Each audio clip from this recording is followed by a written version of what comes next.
Vamos a dar inicio a nuestro séptimo encuentro ya. Y bueno, vamos promediando, ¿no? Lo programado en el taller. Eh, y como hacemos siempre, vamos a retomar la lectura de la última novela que veníamos analizando, Amor Perdurable, de Ian McEwan, un autor que, bueno, también ya hemos trabajado en otros talleres y que, por supuesto, forma parte de un grupo muy selecto de novelistas británicos, de los más destacados de los últimos años, de las últimas décadas. Y esta también es una de sus novelas importantes. Habíamos hablado un poco en la última reunión acerca de las particularidades de esta novela, sobre todo en relación a la temática que nos convoca, que es la de lo sentimental, lo amoroso en la novela contemporánea. Y bueno, encontramos por supuesto una historia bastante particular, como suelen ser las historias de Ian McEwan, en las que se entrecruzan diversos elementos, es decir, McEwan juega, por supuesto, con diversas convenciones de género, diversos modos de construir lo novelesco. Ese es como un sello, ¿no? de la narrativa de McEwan. Y en este caso, bueno, tenemos la figura de Joe, como por supuesto el narrador de la novela, quien nos va a ir relatando los sucesos y que, bueno, tiene la particularidad de ser un académico frustrado, ¿sí? Es decir, alguien que ha tenido una formación científica, académica, pero que luego se ha dedicado, incluso con éxito, desde el punto de vista económico, a la divulgación científica. Y que está en pareja con Clarisa, una también académica, experta en poesía romántica, sobre todo muy interesada por la figura de John Keats, uno de los grandes poetas románticos ingleses, ¿no? Y tenemos, por supuesto, bueno, una situación que aparece al inicio de la novela, que va a desencadenar una serie de inconvenientes y que, bueno, a medida que se vaya desarrollando la novela, le va a ir dando al texto características propias de un thriller, ¿no? De una novela de suspenso, donde, por supuesto, el desencadenante es la figura de Jed Parry, un hombre que, según vamos a conocer mediante el desarrollo de la novela, padece del síndrome de Cleveland-Bond, ¿no? Y un poco, bueno, justamente la figura de Jed y esta afección ponen en la novela digamos, la polemización, digamos, pensar de manera problemática lo que sería la pasión amorosa, lo que entendemos por lo amoroso, ¿no? También tenemos, por supuesto, la figura de Logan, que, bueno, si bien no es propiamente un personaje, pero que también tiene una importancia en el desarrollo de la novela, sobre todo quizás como a modo de contrapunto, ¿no? De lo que se va narrando en esta especie de triángulo, entre comillas, amoroso que conforman Joe, Clarissa y Jed. Por supuesto, bueno, ya hemos hablado un poco del disparador, esta escena eh, que se da de manera casual cuando Clarissa y Joe se encuentran en la campiña, en las afueras de Londres, y allí, bueno, sucede este accidente, ¿no? Con el globo aerostático, que termina con la muerte de Logan y con un primer encuentro entre Jed y Joe. Y a partir de allí, incluso cuando van a buscar el cadáver de Logan que ha caído, ¿no? del globo aerostático, intentando salvar a ese niño que estaba, digamos, solo, ¿no? Sin su abuelo en el globo. Bueno, hay un primer encuentro, ¿no? Entre Jed y Joe, y ahí aparece, digamos, una primera diferencia muy importante en el texto, que es la religiosidad de Jed y el ateísmo de Joe. Y un poco la novela va a jugar con esa antítesis, con ese juego de opuestos, ¿no? La razón, la ciencia, el conocimiento científico encarnado en la figura de Joe, y por supuesto la pasión, eh, la locura, el fanatismo, ¿sí? Religioso de Jed. Y de alguna manera, por supuesto, también esto se va a manifestar en el plano de lo sentimental, de lo amoroso, cómo conciben estos dos sujetos lo que llamamos amor a partir, bueno, de estas características, ¿no? Si bien, ¿se acuerdan que lo hemos hablado en otros encuentros respecto de estos tres campos discursivos, ¿no? Donde se produce la definición de lo amoroso, el campo de lo religioso, el campo de la ciencia y el campo de las artes y la literatura, principalmente, ¿no? Y vemos acá claramente cómo aparecen esos tres campos representados en estos tres personajes que son Joe, Clarissa y Jed.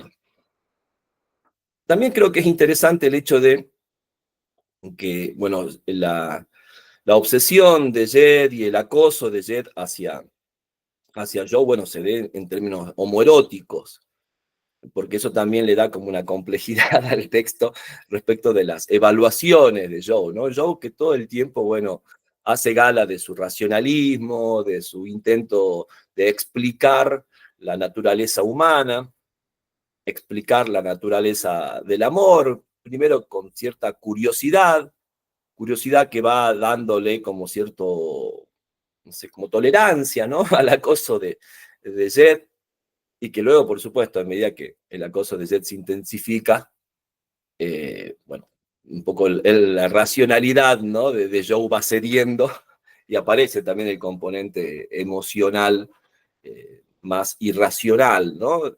Que llega, por supuesto, al límite de buscar un arma para poder defenderse de lo que él entiende como una amenaza muy concreta hacia su integridad y también la de Clarissa, ¿no?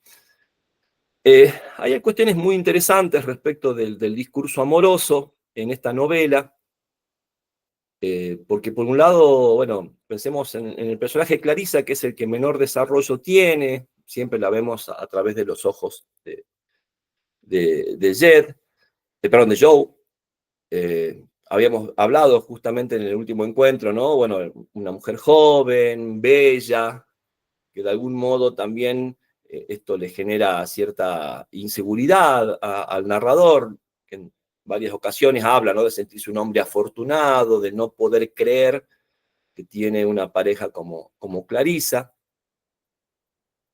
Un poco Clarissa también representa cierta contradicción respecto de la concepción de lo amoroso en términos que, bueno, está muy interesada por la figura de Keats, más que por su obra, está muy interesada por el sujeto y su biografía inscrita en sus cartas, en sus textos personales, ¿no? Algo muy común, ya hemos hablado de Byron, por ejemplo, ¿sí? Y sabemos, ¿no? Que todos estos escritores escribían muchísimas cartas, llevaban un diario, es decir, toda una producción escrita sobre el yo, sobre el propio sujeto, a la par o paralela a la producción literaria, ¿no? Donde también, como suele ser una marca del romanticismo, también ocupa un lugar central el yo, ¿no?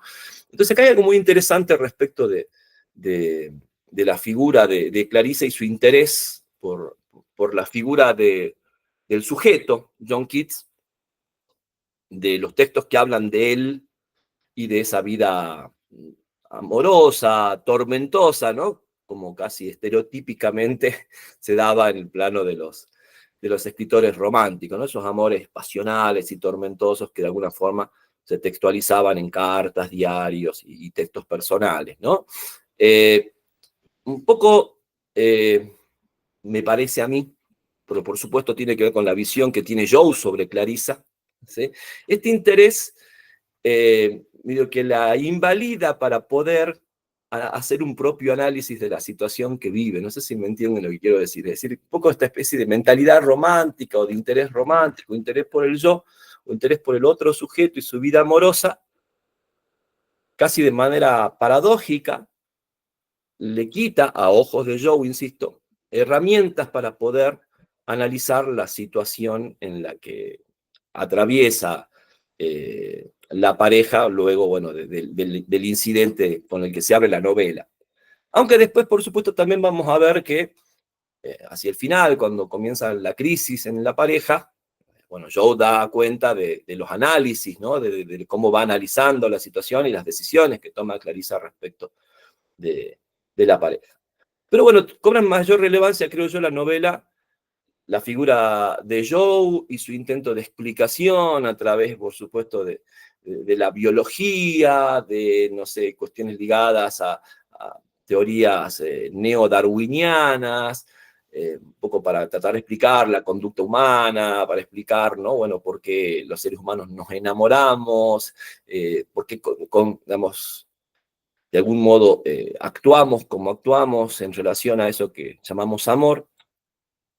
Y vuelvo a insistir, el contrapunto, por supuesto, es la explicación de lo amoroso que Dayet, eh, a partir, por supuesto, de la figura de la divinidad, ¿no? Es decir, es Dios quien los ha elegido, es Dios quien los ha reunido, es Dios quien está usando a Jed como un instrumento para convertir, para transformar a Joe. Y se acuerdan que cuando hablábamos de las concepciones de lo amoroso, por ejemplo, en el banquete de Platón, nos encontramos también con esas concepciones y ya las hemos visto, por ejemplo, en la trama nupcial, eh, o también en otros textos, ¿sí? Hemos visto presente esa idea del amor, ¿no?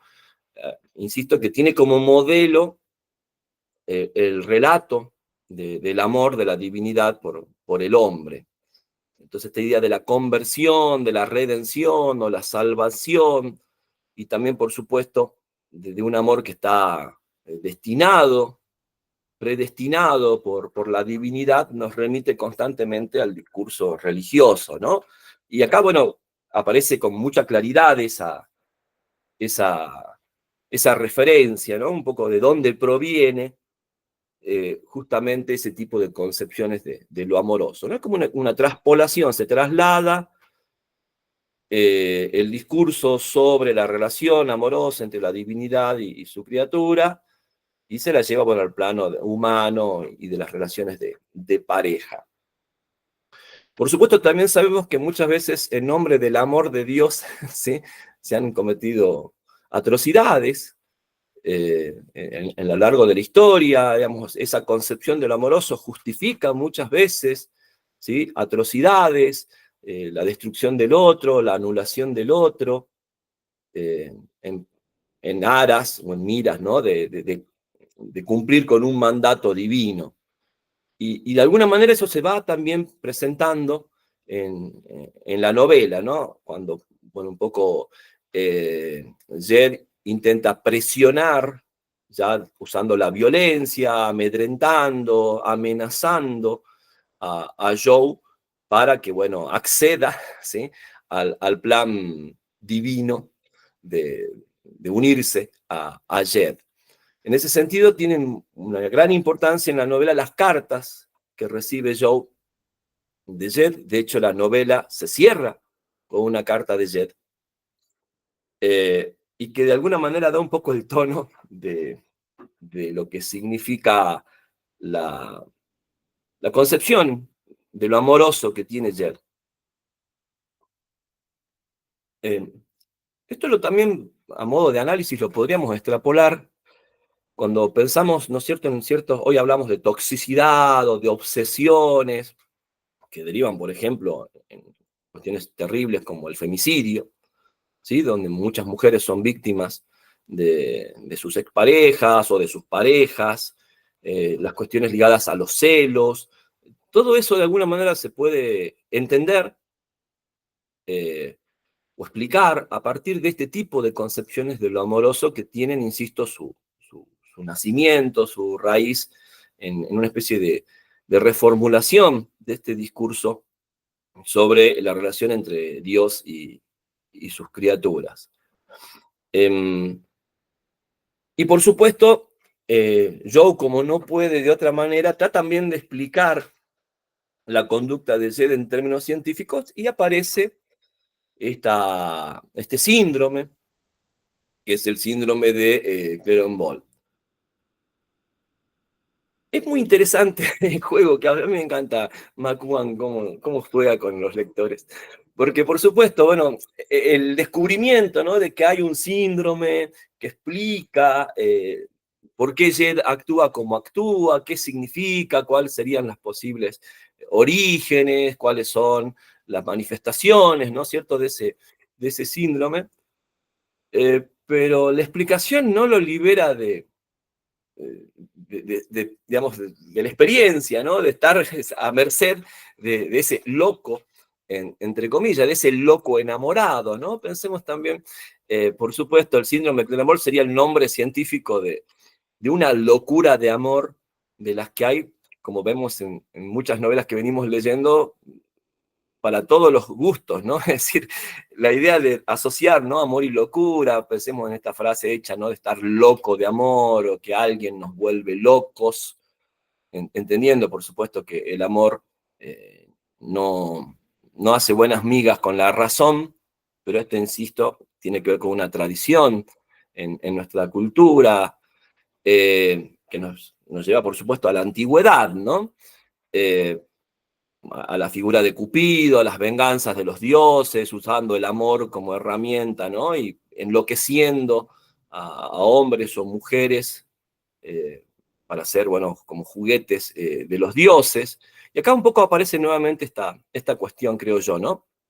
Vuelvo a insistir, es decir, lo que a Joe le permite explicar y entender por qué Jed actúa como actúa, por supuesto, no le permite, digamos, manejar la situación de ningún modo, porque también entiende que ese síndrome no tiene cura, o sea que para Jed, como lo vemos en la última carta de la novela, eh, digamos, no hay vuelta atrás, no va a haber cambio, no va a haber desengaño amoroso, ¿sí?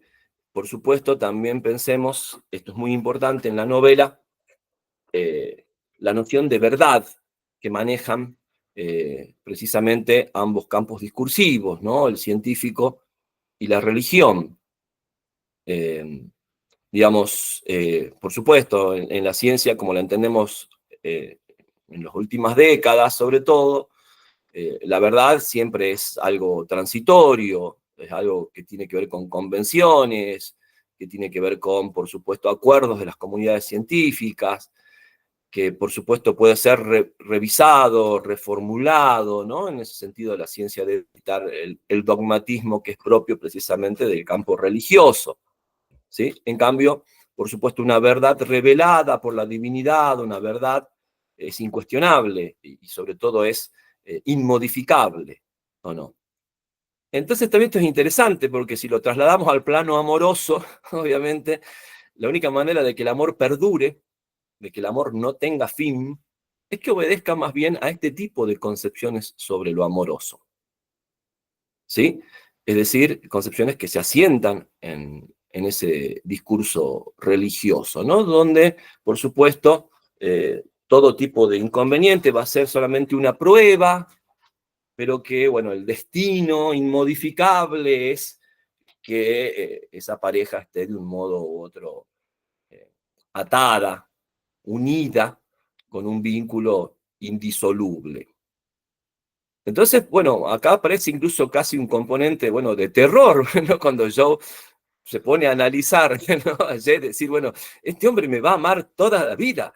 O sea, si hay algo que, si uno tenía esa esperanza, ¿no?, de que alguien lo ame toda la vida, descubrir que ese amor para toda la vida es un amor, bueno, que se sostiene en esas ideas, ¿no? O sea, cosa que en vez de alegrarnos debería preocuparnos o asustarnos, ¿no? Y acá aparecen, bueno, las paradojas tan características de Ian McEwan, ¿no? Bueno, ese amor perdurable, ese amor sin fin, del que tanto se habla, ¿no?, en el discurso amoroso, eh, es un amor, eh, digamos, poco sano desde el punto de vista mental, ¿no? Porque es un amor, ¿sí?, que no se permite cuestionamientos, que no se permite transformaciones, que no se permite un fin, ¿sí? Básicamente, ¿no? Entonces, por supuesto, pensemos, la mentalidad de Joe entra en crisis, el sujeto que narra entra en crisis, porque, digamos, eh, toda esa ciencia, toda esa racionalidad no lo exime de ser el objeto de deseo, el objeto de amor de la locura o del trastorno por el síndrome de Cleron-Ball de Jed. Entonces, vamos viendo, ¿no? Como por supuesto, y por eso la idea de trabajar con esta novela en este taller, porque, bueno, aparece una interesante reflexión acerca de lo amoroso, ¿no? Es decir, por un lado está la cuestión de las conceptualizaciones, lo que entendemos, lo que podemos entender por lo amoroso, todas los posibles acercamientos, ¿no? Bueno, acá hay, insisto, como tres grandes campos, vuelvo a insistir con esta idea, y por supuesto, más allá de lo explicativo, más allá de lo conceptual, está la experiencia, está la vivencia de lo amoroso en relación a esas conceptualizaciones, ¿no? Y bueno, ahí es como que a Joe se le queman los papeles. Pero también hay una idea como pragmática, porque de última esa vivencia le sirve a Joe para escribir un artículo que también está incluido hacia el final de la novela como apéndice, ¿no? Un artículo de esos de divulgación acerca de cómo funciona el síndrome de Cleron-Ball. Y acá hay algo muy interesante para mí, que quizás no es lo central de la novela, pero me gusta mucho pensarlo en función de algo que también vamos a ir viendo en otros textos y que ya hemos visto también en textos precedentes, que tiene que ver con, bueno, la relación entre la construcción de lo amoroso en la vida de cualquier sujeto y la lectura de signos. Y en este sentido, bueno, a mí me hace acordar mucho a Proust, lo que plantea la novela de Maucune, ¿no?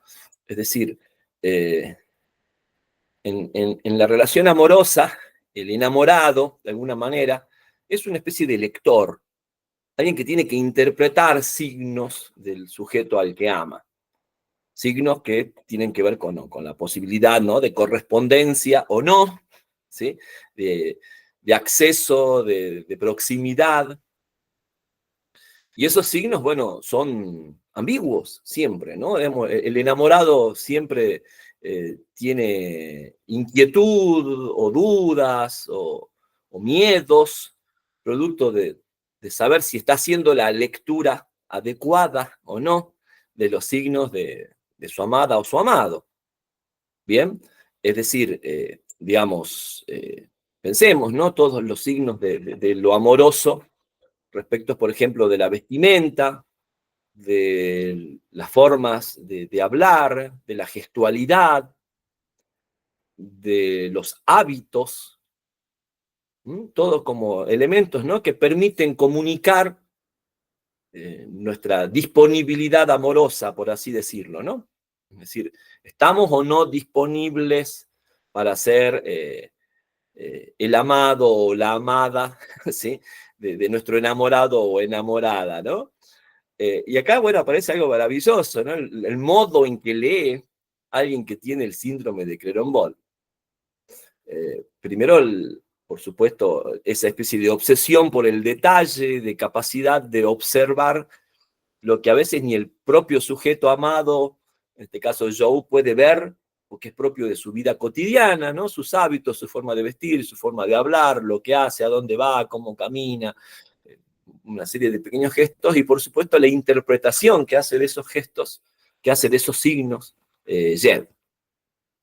Y ahí, bueno, me parece que es muy interesante pensar lo amoroso también en términos, sobre todo cuando pensamos en la cuestión del cortejo, ¿no? De lo que es dar inicio a una relación amorosa, ¿no? Y pensemos en la propia biografía, ¿sí?, amorosa de cada uno, la cuestión de los signos, ¿no?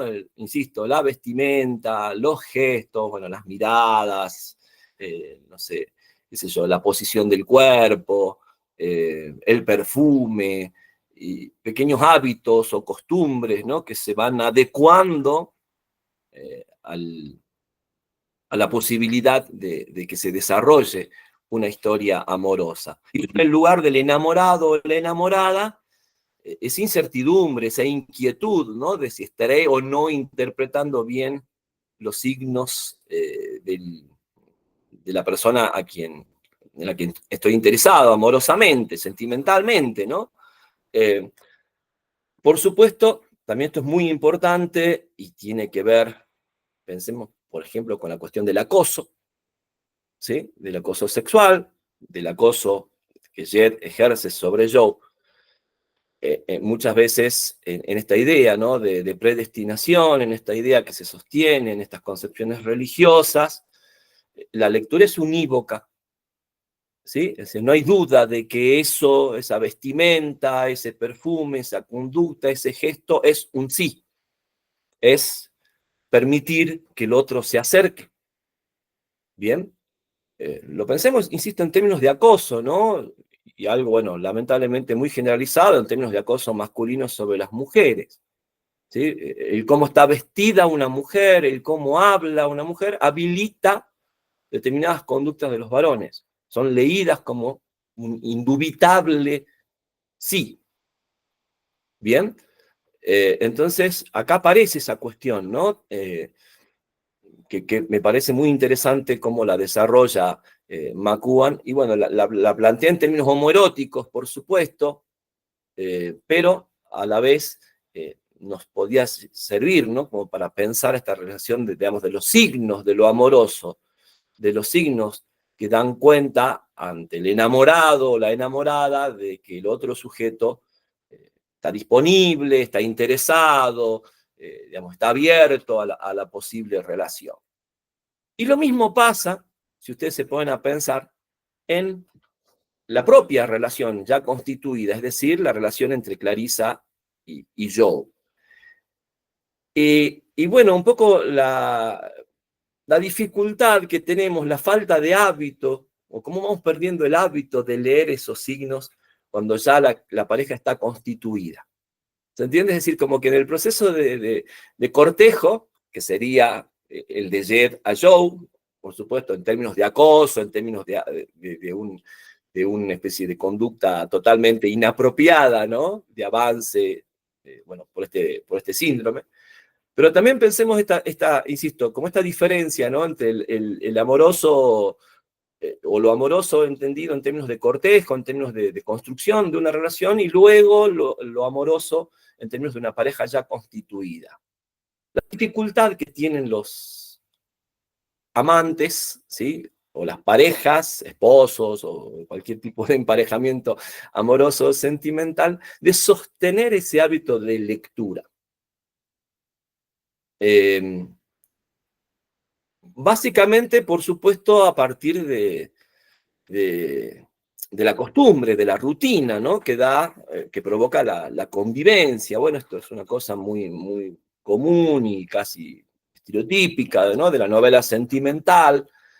Digamos, la situación de cortejo siempre es excepcional, es decir, siempre es una ruptura, ¿no? De repente rompe con el cotidiano, el interés amoroso, el cortejo, la posibilidad de leer los signos del otro para acceder sentimental o amorosamente.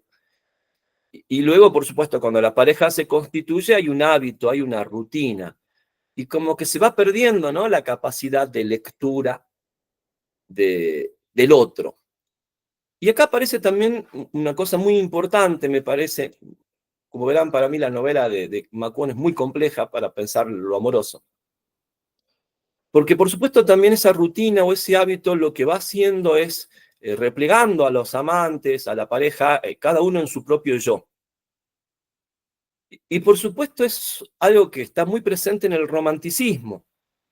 ¿Sí? Yo les decía que un poco la idea romántica del amor como una pasión, como un sentimiento incluso irracional, indominable, que tiene que ver con nuestra naturaleza, con, digamos, la esencia de nuestra alma o espíritu romántico. Bueno, un poco todos esos términos, ¿no? Aparecen y siguen presentes, ¿no? 200 años después en nuestra cultura. En realidad, esa concepción del amor pone el acento en el yo.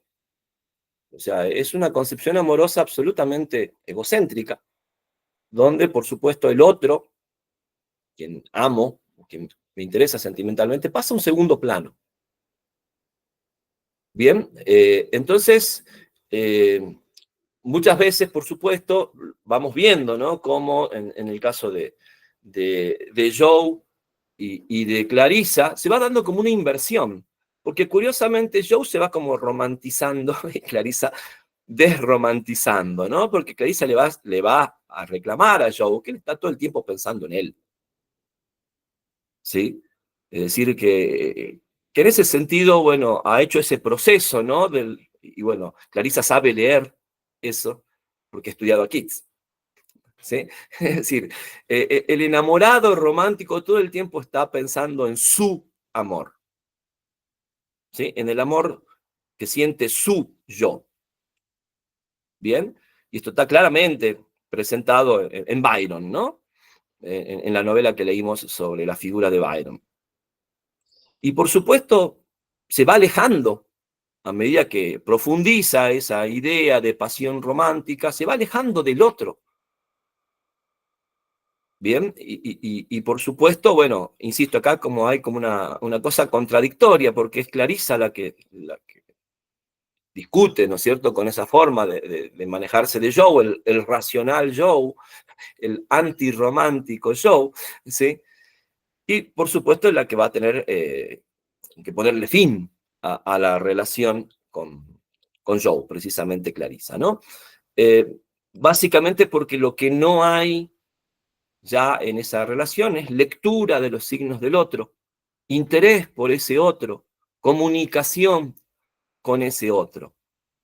Bien, eh, pensemos que en ese sentido, bueno, un poco van a ser, sobre todo los surrealistas en el siglo XX, los que van a insistir, ¿no?, en la idea de, bueno, o de los primeros en el siglo XX de discutir con la idea del amor romántico, para empezar a pensar el amor como un vínculo, para pensar el amor en términos de comunicación, y sobre todo para pensar el amor como un lenguaje, ¿sí? Un lenguaje que debe producir signos y que debe interpretar signos, ¿no? Un poco cuál es el rol de los enamorados, ¿no? Producir signos, comunicar el amor al otro e interpretar los signos del otro.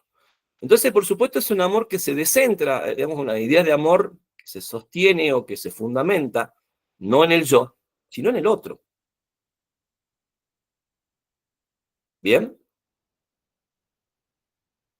Y acá hay una paradoja también, porque de alguna manera, ¿sí?, Jed dice que ese es su amor a Joe, ¿sí?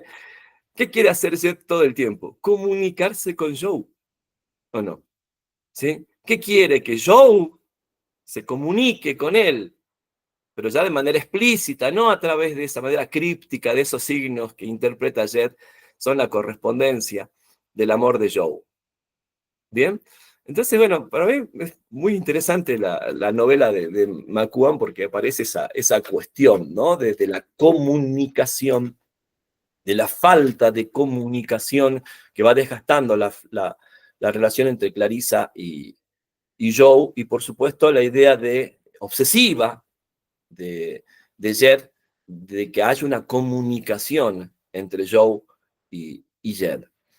Entonces, también vamos a ver, por supuesto, esa especie de paradoja, es decir, bueno, más allá de que entendamos por amor, estamos en un problema, ¿sí? Es decir, no es que una concepción, porque en términos que yo lo planteaba, quizás esta idea, bueno, está muy presente en Breton, en Nayá, en El amor loco, de los surrealistas, es como superadora, entre comillas, de la idea romántica, ¿no? De la pasión y del sentimiento amoroso totalmente centrado en el yo que ama. Pero sin embargo, bueno, un poco creo yo que la novela nos plantea que no importa qué entendamos por amor, de qué hablemos cuando hablamos de amor, no va a dejar de ser un problema la vida amorosa para el ser humano. Entendida como la entendamos, ¿Se entiende? No sé, más o menos lo creo yo que es un poco lo que por lo menos yo leía en la novela de McEwan, ¿no? Es decir, porque por ahí pensemos que a veces cuando hablamos de diversas concepciones del amor, entendemos esa diversidad en términos de jerarquías, como una es mejor que la otra. ¿Se entiende? Una es superadora de la otra. Y en realidad, creo yo que la novela de McEwan muestra que, insisto, no importa qué concepciones de lo amoroso tengamos, dónde se asienten y cómo se presenten, la experiencia amorosa es en sí misma un problema para el ser humano. Bien, independientemente de las explicaciones y los análisis que podamos hacer, como los que estamos haciendo acá, ¿sí? Eh, y de nuestras lecturas y nuestros saberes y nuestros conocimientos sobre lo amoroso, independientemente de todo eso, bueno, la experiencia, la vivencia amorosa es problemática en sí misma. Entonces, creo yo que, porque por supuesto, si ustedes se ponen a pensar, acá hay una serie de cuestiones que no se resuelven, ¿o no? ¿Sí? Porque la obsesión de Jet no se cura, ¿sí? Jet, hasta estando preso, internado, sigue escribiéndole a Joe y lo va a hacer siempre, ¿sí? Porque para Jet no hay posibilidad de que eso se altere. Ese es el verdadero amor eterno, ¿sí? Y por supuesto, bueno, las relaciones entre Joe y Clarissa pasan por distintos estadios. Y lo último que quisiera agregar acá tiene que ver con la figura de Logan y su viuda, que también funciona como otro contrapunto en la novela, ¿no? Porque, por supuesto, la muerte de Logan, que en un primer momento ante los ojos de Joe es una muerte heroica, es la muerte de un hombre que se entrega, que se sacrifica por otro, que privilegia, digamos, el bienestar o la vida de otro, digamos, de manera heroica, ¿no es cierto? Y por supuesto eso quiere tratar de transmitirle Joe a la viuda de Logan, pero la viuda de Logan no lo ve así, ¿o no? ¿Sí? Es más, no entiende por qué es tan heroico su difunto, por qué ha sido tan heroico su difunto marido. Y aparece la idea de, bueno, de que Logan en ese momento, ¿qué hacía en ese lugar? ¿Sí? ¿Con quién estaba?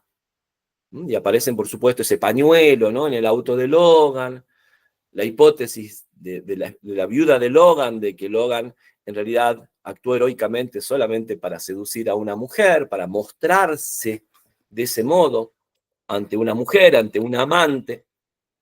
Y luego, por supuesto, también el intento de Joe de desentrañar, ¿no? Con quién estaba Logan, qué pasó, y un poco también esa es otra como trama que se va desprendiendo de la trama central de la novela, pero que tiene que ver también, por supuesto, con lo amoroso. Porque aparece acá, bueno, otra especie de posible triángulo amoroso entre la viuda de Logan, Logan y la posible amante con la que estaría en ese momento en que ocurre el accidente con el globo. Y allí, bueno, aparecen otros elementos, ¿no? Que también tienen que ver con la concepción de lo amoroso, porque obviamente también un poco Logan y su esposa y sus hijos representan un poco ese amor ideal, ese amor, bueno, que ha derivado en familia, una familia que, como la ve incluso Joe, sobre todo en los hijos y en el enojo o en las dudas de su viuda, que tienen que ver con esta cuestión, ¿no? Después también sabemos que eso se resuelve favorablemente porque luego se explica, ¿no es cierto?, el enigma con respecto a esta cuestión. Pero vuelvo a insistir, ¿no? McEwan juega muy hábilmente con oposiciones, con historias o características en espejo, ¿no? Como enfrentadas, antitéticas, y en las que, por supuesto, digamos, cada una es un problema en sí mismo y un problema irresoluble, desde el punto de vista de la experiencia, no desde el punto de vista de la explicación. ¿Se entiende? Hay como una separación entre la capacidad de explicar por qué Jet actúa como actúa, explicar qué pasó con Logan y sus acompañantes en el momento del accidente, pero aún así la explicación va por un lado, ¿sí? Desde el lugar desde donde se produzca, ¿no? Por supuesto, con la idea, digamos, empírica, con los saberes que nos produce la ciencia, con las herramientas de la observación, bueno, con toda esa idea de racionalidad, ¿no? Que permite explicar los sucesos, pero por otro lado están las vivencias.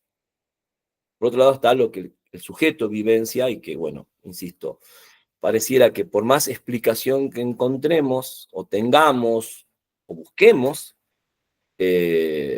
la vivencia tiene características que son muy específicas, ¿sí?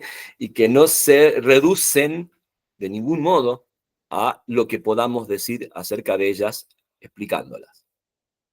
Bien, me parece que en Amor de Toni Morrison también podemos pensar en estos términos, pero bueno, ya lo vamos a charlar más adelante. No sé si alguien quisiera agregar algo acerca de Amor Perdurable de McEwan.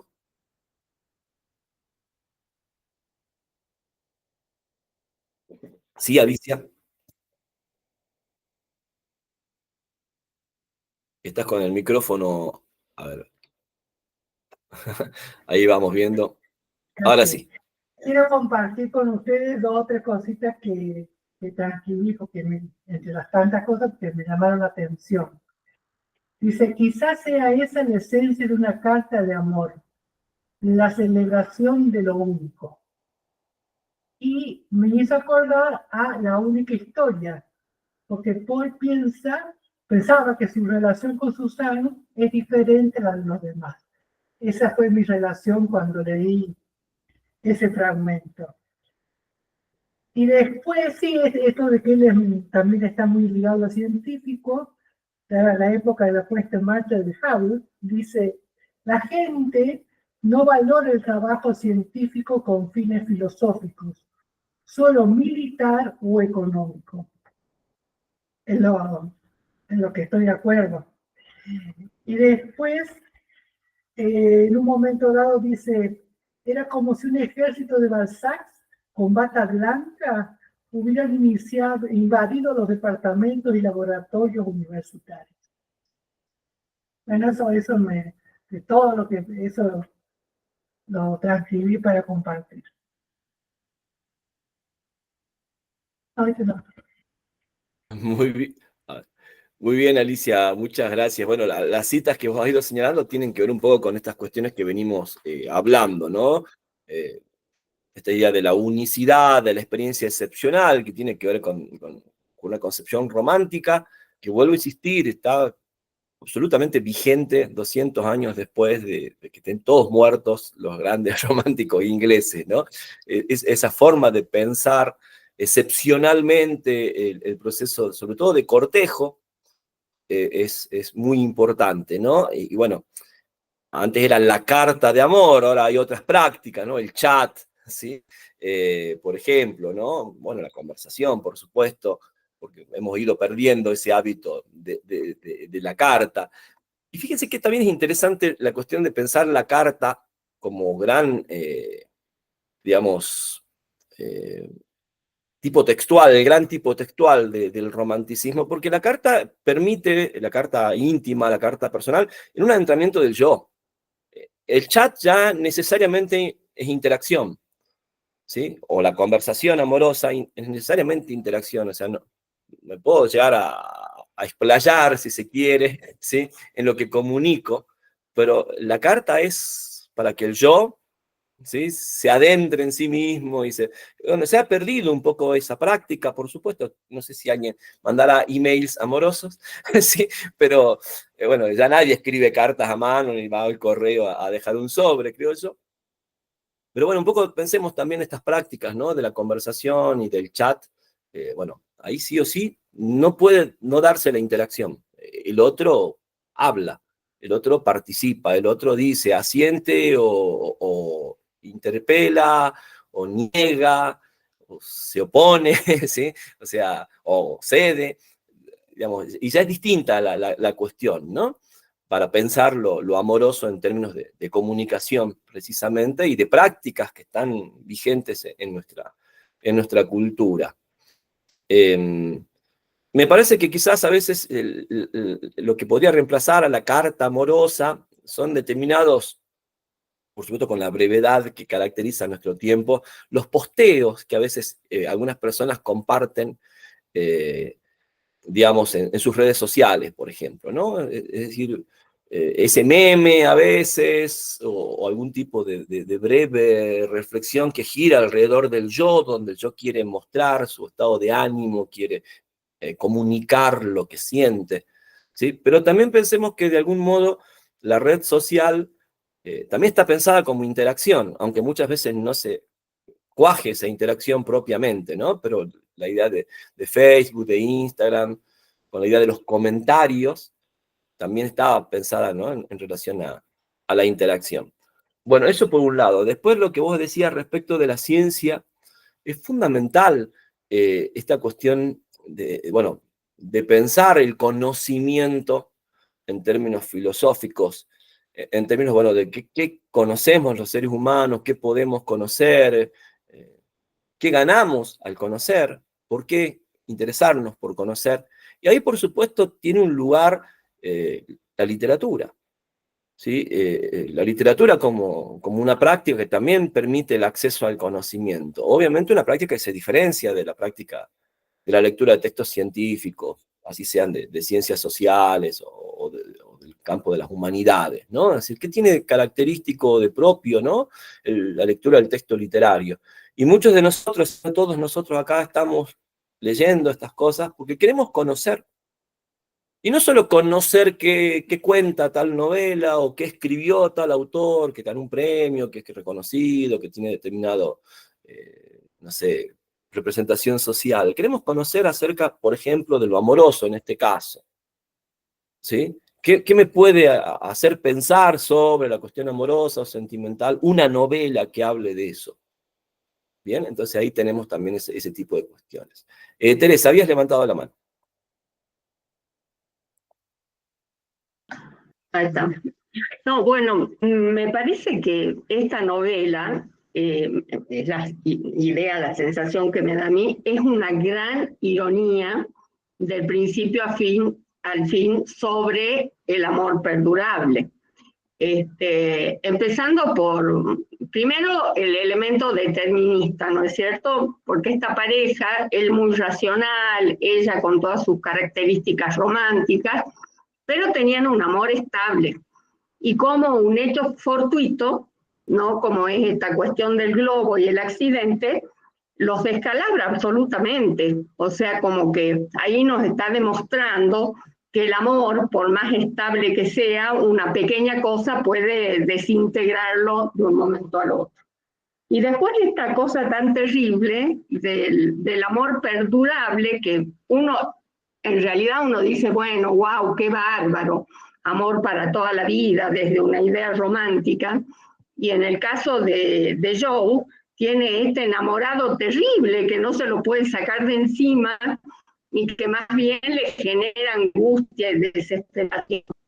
O sea, me parece que es una novela genial desde ese punto de vista, ¿no es cierto? Siguiendo ese hilo, ¿no es cierto? Que la tensa de punta a punta, porque también el episodio de la mujer esta, la mujer de Logan, también una señora que creía que su marido era amoroso, que había tenido un matrimonio bien avenido, y sin embargo, en el momento de la muerte, bueno, le entran todas las dudas, todas las sospechas, que él se murió por hacer una exhibición de heroísmo, una amada, que en realidad no fue, pero lo que nos está mostrando es que nada es durable, eterno, maravilloso, sino que siempre hay altos, bajos, angustias, cosas que desestabilizan ese amor. Entonces, me parece que en general toda la novela es una gran ironía sobre el amor. Eso quería agregar nada más. Muchas gracias, Teresa. Concuerdo plenamente con lo que acabas de decir. Además, una ironía muy aguda, ¿no? Que tiene muchos matices, porque en realidad tampoco hay como una, podemos decir, bajada de línea, como un posicionamiento, es decir, desde acá se está ironizando, ¿no? Que eso es un poco la ironía más común en nuestros tiempos, ¿no? Una ironía que siempre se maneja binariamente, que siempre se posiciona desde un lugar, Acá, bueno, y eso es muy común en la literatura de McEwan, hay esa ambigüedad, ¿no? Que prácticamente, bueno, no hay como una posible resolución o no hay un único punto de vista para evaluar lo que se está analizando desde la ironía, ¿no? Entonces me parece que, bueno, eso también es interesante tenerlo en cuenta. ¿Alguien más quisiera agregar algo respecto de la novela de McEwan? Bueno, vamos a hablar entonces de Toni Morrison, otra escritora que hemos trabajado en otros talleres, una escritora de origen norteamericano, premio Nobel de literatura allá por la década del 90, finales del siglo XX, y una escritora que a mí en lo personal me parece maravillosa. O sea, no he leído nada de Toni Morrison que no me haya encantado directamente, ¿no? Es decir, tiene una capacidad narrativa, como esos, digamos, contadores de historias, ¿no? Porque por supuesto Amor cuenta muchísimas historias, es prácticamente imposible agotar la cantidad de anécdotas, la cantidad de cosas y los personajes que se cruzan y se entrecruzan, por supuesto, a veces confundiéndonos a los lectores, no sabemos dónde estamos parados en muchos momentos de la novela, ¿sí? Pero bueno, tiene esa capacidad maravillosa y que por supuesto también nos remite a una cultura, ¿no? Que es la de las comunidades afroamericanas en los Estados Unidos. Bueno, Morrison es una escritora que nace en 1931 en Nueva York y ha muerto, bueno, hace poco, en el año 2019. Y bueno, también es de esas escritoras que tiene una importante formación académica, estudia filología inglesa, o sea, licenciada en letras, doctor en letras, diríamos nosotros para traducir ¿sí? las titulaciones de los norteamericanos. Y va a comenzar medio tardíamente en la producción literaria, hacia los 70, en 1970 se publica su primera novela, Ojos Azules, también una novela muy, pero muy linda, muy, pero muy interesante. Y bueno, les decía que previamente a su lanzamiento como escritora de ficción, se desenvuelve como docente de literatura en diversas universidades norteamericanas y también va a trabajar como editora de la editorial Random House en los Estados Unidos, ¿no? Siendo incluso, creo que es la primera editora de esa casa editorial, que es de las más importantes del mundo, es una multinacional, es la Coca-Cola de los libros, ¿no? El Random House, dueño de muchísimas otras pequeñas editoriales a lo largo del mundo, sudamericana, por ejemplo, ¿no? Es una editorial que era como emblema de la literatura argentina, de las editoriales argentinas instaladas en Buenos Aires, bueno, hoy es parte del grupo Random House, o la muy célebre también editorial Mondadori, en Italia, de hecho acá se la conoce como Random House Mondadori, ¿no? A esa editorial. Bueno, ahí trabajó, fue la primera editora afroamericana en esa, digamos, editorial, y no es casual, es muy importante porque esto sucede en la década de los 60, ¿sí? Pensemos, ¿no? La figura de Martin Luther King, todas las luchas, ¿no? Por los derechos civiles, de las comunidades negras, ¿sí? De las vidas de los negros en los Estados Unidos, toda la serie de movimientos y activismos, ¿no? Que se dan precisamente en los 60, y bueno, un poco Random House, medio ayornándose a los nuevos tiempos, incorpora una editora afroamericana, y esa va a ser precisamente Toni Morrison, ¿no? También es muy importante destacar, como suele pasar con los escritores afroamericanos en los Estados Unidos, y sobre todo las mujeres, también hay que decirlo, que a la par de su carrera literaria han desarrollado, digamos, una carrera, no es propiamente una carrera, digamos, muchas actividades en el campo de la militancia, ¿no? Por los derechos de las minorías negras y también, sobre todo, dentro de eso, de las mujeres. Porque si hay algo que va a trabajar, así como, no sé, escritoras como Alice Walker, por ejemplo, si se han leído El color púrpura, que también podría haber sido tranquilamente una novela que podríamos haber leído aquí en este taller. bueno, van a denunciar muy fuertemente el machismo, ciertas prácticas, ¿no? Patriarcales, diríamos hoy, de las comunidades afroamericanas. No sé si recuerdan, no sé si quienes habían hecho el taller de escritoras norteamericanas, habíamos trabajado en la novela Jazz en algún taller, y ahí claramente aparecía, ¿no? Esta cuestión que vuelve a repetirse, por supuesto, en Amor. Sí, Alicia, has levantado la mano. Sí, esto, o sea, cuando me enteré de Toni Morrison, que era una mujer negra, digo, ¿cuánto nosotros como humanidad nos perdemos con la discriminación? Porque los afroamericanos se pudieron imponer por la música, porque, bueno, tocar en un bar, no hace falta, digamos, un editorial que te dé bolilla, que te lea y que decida.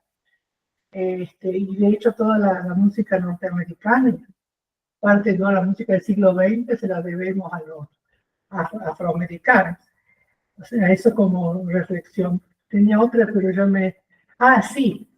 Me acuerdo cuando, no sé si vieron la película, seguramente que sí, sabes que viene a cenar, que trabajaba, bueno, ya se me van algunos, Potier, que era una chica blanca, de familia blanca, clase media norteamericana, que se enamora de un médico negro.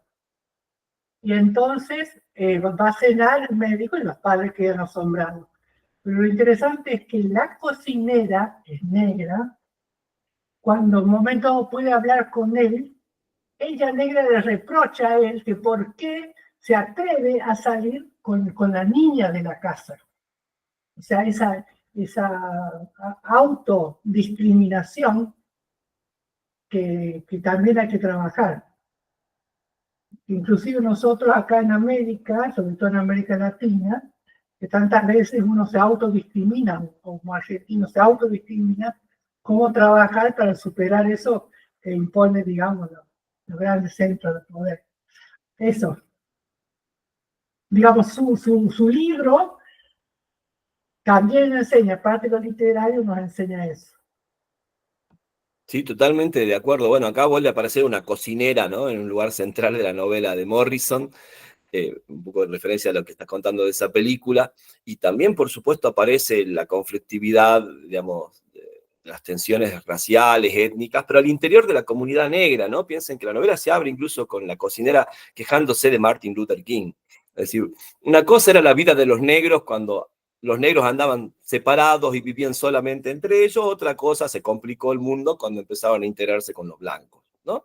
Y eso es un poco el problema de la decadencia, ¿no? Del hotel de Bill en la novela, ¿no? Esos cambios sociales, así aparece el nombre del actor afroamericano también, de los más importantes además, ¿no? De la historia del cine de Hollywood, o de los primeros que tuvo una relevancia, digamos, estelar, un poco venciendo los estereotipos, ¿no? de Hollywood. Bueno, les decía, esta cuestión que vos planteas, Alisa, también aparece claramente al inicio ya de la novela, ¿no? Porque, por supuesto, esto es muy interesante, por lo general, en las novelas de Toni Morrison, hay como una especie de encierro en la comunidad negra. Es decir, por lo general las novelas de Morrison plantean no la tensión solamente entre lo negro y lo no negro, con otras comunidades, o un poco el estereotipo, ¿no? De los negros locos, sino cómo impacta eso al interior de la comunidad negra, cómo lo vivencian, ¿no? Porque acá fíjense que en el mundo de Amor todos son afroamericanos, ¿sí? Ningún personaje es blanco, la tensión no es blancos negros, por así decirlo, que hay una especie de maniqueísmo, ¿no? Blancos malos, negros buenos, o blancos digamos, explotadores, negros explotados. Ojo, no es que no está ese problema, pero no es el centro de la novelística de Morrison, ¿sí? Más bien, Morrison, me parece que, y es muy inteligente, creo yo, lo que hace, presenta cómo impacta esa idea y esa práctica, porque también es una práctica, no solamente una idea, en la vida cotidiana de los sujetos al interior de esa comunidad negra, ¿no? Y me parece que, bueno, en el caso de Amor vuelve a presentarse. Bueno, Amor es una novela del año 2003, Morrison no es una escritora prolífica, todo lo contrario, es una escritora que tomaba su tiempo para publicar, digamos, en esos casi 40 años de carrera activa, publica poco más de 10 novelas. Y como les digo, ¿no? Todas ellas giran alrededor, por supuesto, de las comunidades afroamericanas. Le interesa muchísimo también todos los matices que hay al interior de esas comunidades, y por lo general, bueno, siempre hay una galería de personajes que tratan de dar cuenta de esa complejidad, de esa diversidad, ¿no? Y eso me parece que la hace a Morrison totalmente atractiva e interesante de leer para poder entender, de algún modo, bueno, esa experiencia, ¿no? de esa comunidad. También, como planteaba Alicia, bueno, es fundamental en muchas novelas de Morrison, no tanto en esta, ¿sí? Que estamos por trabajar, la cuestión musical, ¿no? Sobre todo el jazz o el blues, como grandes géneros muy importantes para la música contemporánea, para la música del siglo XX, y que por supuesto tienen que ver con la comunidad afroamericana. También suele plantear en esa idea de diversidad, ¿no? Morrison en sus novelas, cuestiones ligadas, por supuesto, a lo económico. Presentar en una misma novela, digamos, sujetos negros acomodados, ¿sí? De buena posición económica, como es el caso de Bill, y por supuesto otros sujetos que aparecen desfavorecidos. También vuelvo a insistir la cuestión de género, ¿no? Bueno, mujeres y varones, centrándose, por supuesto, en las figuras femeninas, siempre en relación con los varones, ¿sí? Esa centralidad, ¿no? De la figura del varón, esta especie de patriarca, ¿no? Que tiene esta novela de Toni Morrison. A la vez también, otra cosa que me encanta de Toni Morrison es la capacidad de construir los personajes. O sea, está muy en la línea de esa tradición narrativa norteamericana, de la novela que se centra en los personajes, que quiere hacerlos vívidos a los ojos del lector, ¿no? Donde cada personaje que aparece, así no tenga una centralidad en la trama, digamos, tiene su historia, tiene su biografía, ¿no? Tiene una serie de cuestiones que lo van delineando y definiendo. Y a la vez también, y esto por ahí no siempre aparece presente, y Morrison me parece que es una maestra en esto, en ese modo de delinear los personajes, hay un trabajo con la voz, ¿sí? Con la palabra.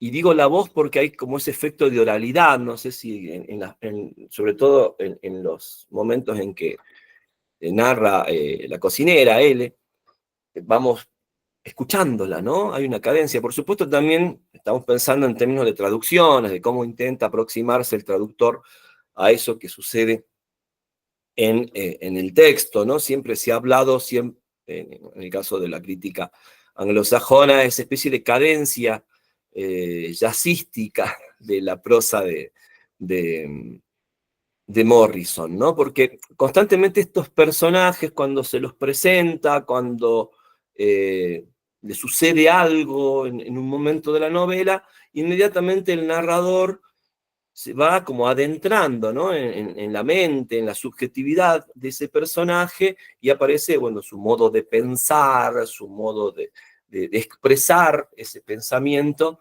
y muchas veces, bueno, en términos, como les digo, casi como de improvisación, ¿no? Propia del jazz, ¿no? Esta especie de líneas que se van desprendiendo de la línea melódica central hasta que volvemos, ¿no? Nuevamente a la línea melódica central. Y esto en Amor vuelve a estar presente, ¿sí? Porque si bien hay un contrapunto entre dos narradores, entre dos voces narrativas, una externa al relato, ¿no? Una especie de narrador omnisciente, por llamarlo de alguna forma, la forma más tradicional, un narrador que está fuera del mundo narrado, en contraposición a la narración de L, la cocinera. Pero dentro de ese relato en tercera persona, constantemente el narrador le va cediendo la voz a los personajes que van apareciendo. Entonces, fíjense que esto es muy importante, y bueno, demanda una gran pericia por parte del escritor, porque bueno, es como que, por un lado, ese juego, ¿no?, de ir haciéndonos entrar en la subjetividad de cada personaje, e ir delineando esa subjetividad a partir de ese modo de expresarse, ¿bien?, en el pensamiento o en la oralidad. Y no sé si les ha pasado, hay como un juego también muy propio de Morrison, que está presente en muchísimas novelas, de que ese pasaje es medio imperceptible. ¿Sí? Es decir, uno pasa del discurso del narrador y de repente ya está dentro del personaje. Y bueno, la magia de la literatura es, bueno, ¿cómo lo hizo? ¿No? De repente ya estoy en la mente de ese sujeto y después, bueno, voy a salir de ahí para que la narración progrese, ¿no? Entonces ese juego entre lo exterior y lo interior me parece, bueno, una de las marcas de la narrativa de Morrison. También, hay que decirlo, muchas veces eso dificulta la lectura, ¿no? Lo confunde al lector, porque obviamente todo ese tipo de juegos, de pasajes, ¿no?, entre lo exterior y lo interior, muy proustianamente, desde mi punto de vista, está asociado, bueno, a cambios de temporalidad, a cambios de perspectivas, ¿sí? Que por supuesto hacen que el lector tenga como que ir uniendo, ¿no?, fragmentos para tratar de armar el rompecabezas, ¿no? A mí en lo personal, cuando leí Amor, me hizo acordar mucho a Pedro Páramo, de Juan Rulfo. Un poco por esa figura, ¿no?, central del patriarca, ¿sí? Si bien Pedro Páramo es todo un ambiente rural, acá hay un ambiente urbano, y por supuesto hay varias cuestiones que podríamos separar, ¿no?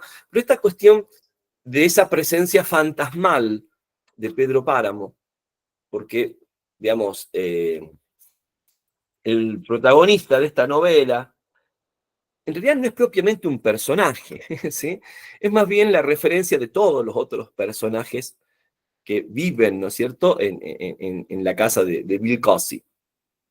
Es decir, Cosby es como una presencia fantasmal en la vida de todos.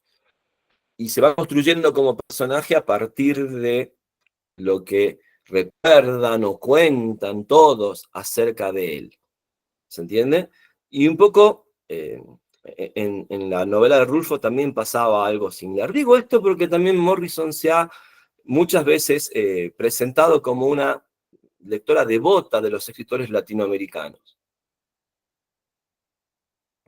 O sea, Morrison es de las que ha señalado, ¿no?, que leyendo a aquellos escritores latinoamericanos de los 60, pensemos que muchos fueron editados por Random House en Estados Unidos, García Márquez, por ejemplo, fue como descubriendo, ¿no?, un modo de narrar que tenía que ver con la experiencia de su pueblo, de su cultura, de lo que serían las sociedades afroamericanas, ¿no? Y que, insisto, están presentes en la literatura latinoamericana, o esa conflictividad, ¿no?, étnico-social que tanto define a la novelística latinoamericana, en particular la del lo que podríamos llamar el boom latinoamericano, ¿no?, esa narrativa escrita y publicada entre los 50 y los 60, Pedro Páramo es de finales de los 50, si mal no recuerdo.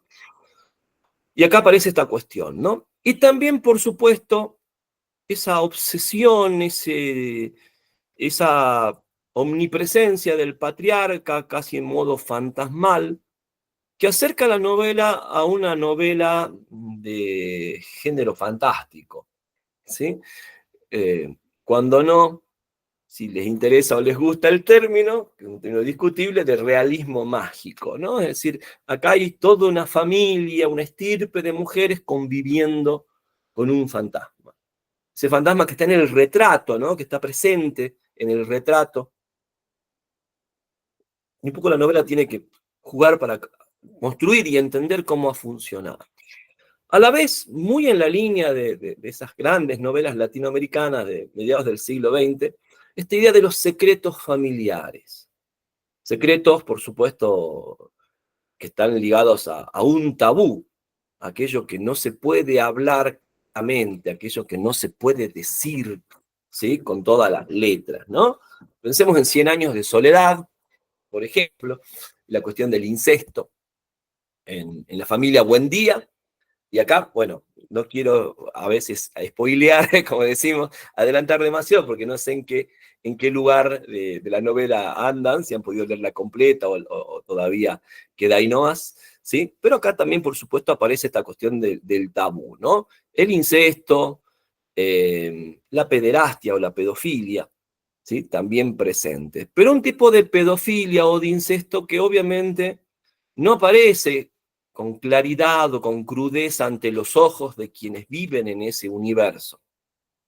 ¿Se entiende? Es decir, por supuesto, al lector le llama la atención que Bill se case con Heath, que tiene 11 años, cuando él tiene 50. Es la mejor amiga de su nieta.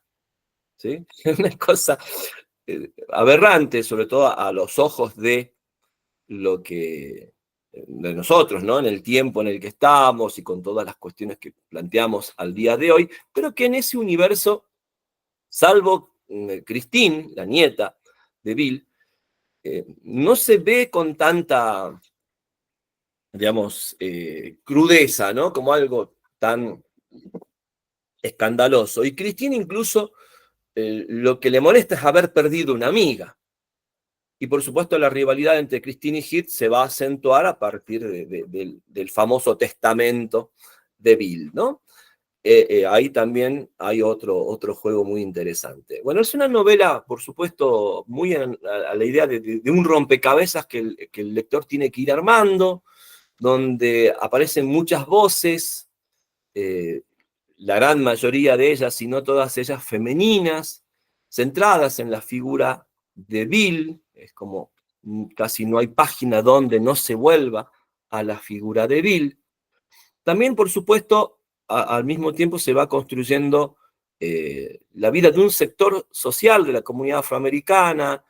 Bill es, insisto, un hombre adinerado, una especie de hombre magnético, ¿no? Un líder en su comunidad por su éxito económico.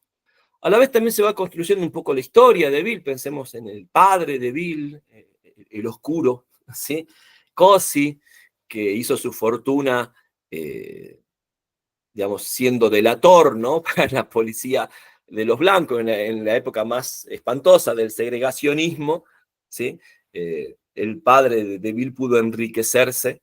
Y en ese sentido vuelvo a insistir con las ideas de Pedro Páramo, ¿no? Las actividades ilegales, cómo se va construyendo Pedro Páramo como terrateniente, por ejemplo, ¿no? Acá también un poco, aunque, insisto, más bien es el padre de Bill el que de alguna forma ha construido de ese lugar oscuro su fortuna. Bill simplemente le ha heredado y muy hábilmente en el momento en que desarrolla su riqueza, construye ese hotel en la costa este de los Estados Unidos. A la vez también, por supuesto, hay esa idea de momento de esplendor de la comunidad negra, una comunidad negra que empieza a copiar las prácticas, los hábitos de las comunidades blancas, ¿bien? Un poco el ir a veranear, el gastar, el dedicarse a los lujos, obviamente también separadas de las comunidades blancas, tienen su propio lugar de veraneo, ahí van los ricos, ¿sí? Negros, al hotel de Bill. Y por supuesto, como todo eso medio que se va, como lo dice muy bien L, la cocinera, va entrando en decadencia o se va complejizando, por un lado, por la historia familiar de Bill, pero por otro lado, con las sucesivas muertes, ¿no? en la vida de Bill, y por otro lado también con, por supuesto, la apertura, ¿no? de las luchas por los derechos civiles de los afroamericanos y la posibilidad de que los negros ya puedan ir a los lugares de los blancos, y eso le arruina el negocio a Bill, ¿sí? Y por supuesto también, desde el punto de vista de él, es parte de la historia de la decadencia de esa familia, ¿no? Bueno, entonces tenemos todas estas cuestiones, insisto, como para tener en cuenta en el análisis. Y bueno, la pregunta es ¿dónde está el amor? ¿Sí? Bueno, el amor está en todas partes en esta novela, y por supuesto volvemos a encontrarnos con una novela donde lo amoroso está definido de múltiples formas. Y también, bueno, en este caso en particular, lo amoroso siempre gira alrededor de esa figura masculina, ¿no? Del vínculo que tiene cada una de las figuras femeninas de la novela con la figura masculina de Bill. En este caso también, por supuesto, aparecen estas cuestiones de qué hace atractivo a un hombre, ¿sí? A los ojos de las mujeres, o qué enamora de un hombre a las mujeres. Pero la respuesta no se da en términos generales, sino en términos, como venimos viendo en casi todas las novelas, en términos bien específicos. Tiene que ver con un contexto, que tiene que ver con una cultura, con una sociedad, con un momento de la historia. ¿Bien? Es decir, no hay como una especie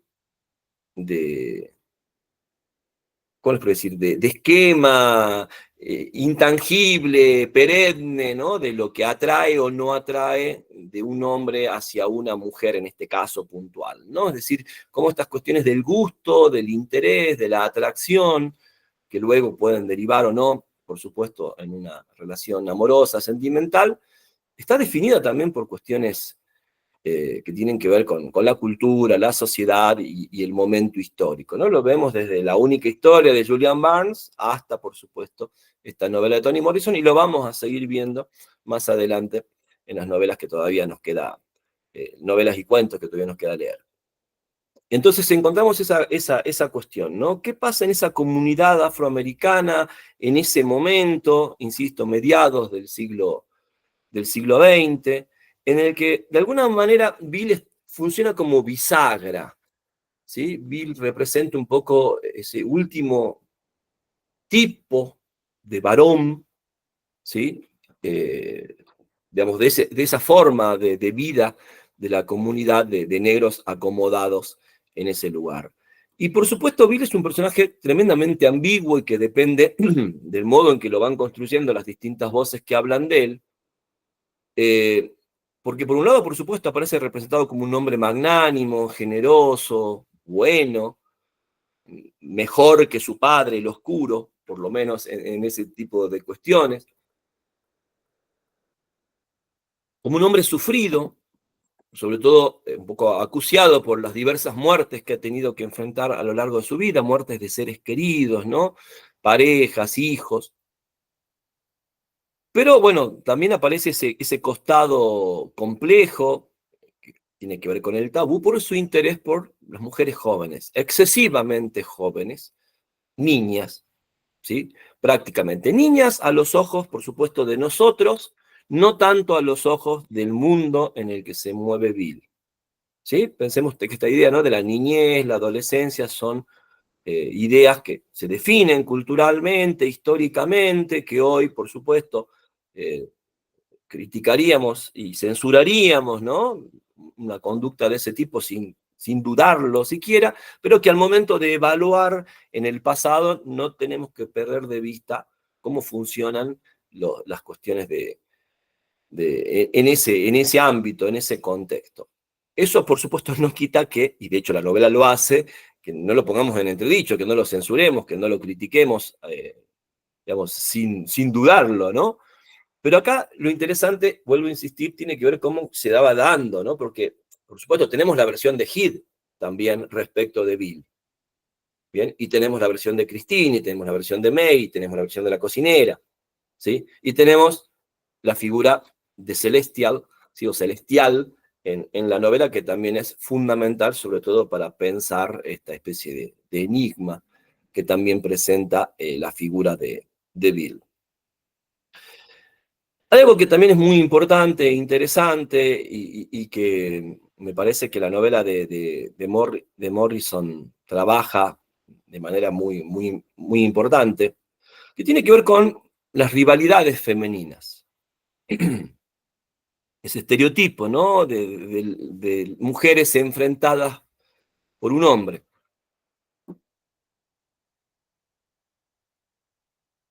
Hoy diríamos, en términos de las teorías feministas, esa falta de sororidad, bien, que define, insisto, estereotípicamente a las mujeres o a muchas mujeres o a algunas mujeres, como podemos enunciarlo, ¿no? Pero que en la novela, por supuesto, es uno de los grandes temas, la rivalidad, porque de hecho hay toda una tensión entre Christine y Heath que, por supuesto, desde inicios de la novela, se va desarrollando. Lo interesante acá es explicar cómo funciona, ¿sí?, esa rivalidad, esa falta de sororidad. Y por supuesto, tiene que ver, y mucho, con el modo en que actúan los varones, ¿sí?, con la ambigüedad con la que se mueven muchas veces los varones. Por supuesto, también estamos hablando de cuestiones, insisto, siempre culturales, históricamente reconocibles, con ciertos parámetros de conducta, patrones de conducta, no necesariamente verdades eternas, ¿no?, digamos, esenciales. O sea, los varones son todos universalmente así. Pero hay un modo de actuar masculino que se construye, por supuesto, por parámetros sociales, que tiene que ver también con el lugar que el varón sabe que ocupa en esa estructura social y que produce precisamente este tipo de prácticas o de conductas en las mujeres. Y un poco la novela va a jugar con eso, ¿no? Es decir, en realidad, el problema central en este tipo de sociedad que representa la novela de Morrison tiene que ver con la dependencia de las mujeres hacia el varón, o con la falta de independencia de las mujeres. Es decir, estas mujeres de la novela de Morrison, ¿sí?, siempre digamos, construyen su identidad, se construyen a sí mismas en relación a un varón. Padre, abuelo, amante, esposo, hijo. Bien, o sea, como que la figura masculina es la figura de referencia de esa mujer. ¿Sí? Y acá, precisamente, el conflicto entre Christine y Heath gira un poco alrededor de esa idea, ¿no?, de la figura de referencia. Por supuesto, también sabemos que la referencialidad masculina, es decir, la capacidad del varón de erigirse en un centro, tiene que ver con su poder económico. Es decir, un padre, un amante, un esposo, un hijo con poder económico, en ese tipo de estructuras, se convierte en una referencia ineludible, porque utiliza justamente el dinero, ese varón, para conservar ese lugar de privilegio y desde ahí ejercer su poder. Y en ese sentido me parece magistral la novela de Morrison, porque sin caer en esa idea medio de tesis, ¿no?, un poco, yo estoy tratando de explicar cómo se construye la figura de Bill, es impresionante cómo todo gira alrededor de él, y cómo Bill se ha ingeniado a lo largo de su vida para que eso suceda. Insisto, no en términos, digamos, de demonización de lo masculino, como si fuese una especie de tirano deliberado, ¿sí?, de alguien que ha querido que las cosas sean así, pero sí de alguien que todo lo que ha hecho lo ha hecho para erigirse en lo que ha sido para estas mujeres, ¿sí? Y cómo se ha ido, en cada circunstancia de su vida, favorable o adversa, en lo económico, en lo emocional, en esta cuestión de las muertes, siempre se ha ido acomodando, ¿sí?, para ocupar el lugar que ha ocupado y que todavía ocupa varias décadas después de que ha muerto, ¿sí? Porque pensemos que un poco el presente de la narración de la novela nos habla de un Bill que ha muerto hace 30, 40 años, ¿o no? ¿Sí?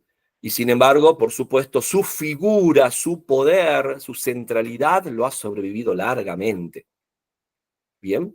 Entonces, me parece que es muy interesante esa perspectiva de la construcción de la figura del varón, la figura masculina dominante en la novela, insisto, en ese contexto histórico, en ese contexto social, en ese contexto étnico incluso, ¿no? Porque por supuesto también la novela lo plantea en términos étnicos, es decir, este es el varón o el patriarca en las comunidades afroamericanas. ¿Bien? Y por supuesto en ese plano empieza a desplegarse lo pasional, lo sentimental, el modo en que cada sujeto trata de sobrellevar esa relación con Bill. Bien.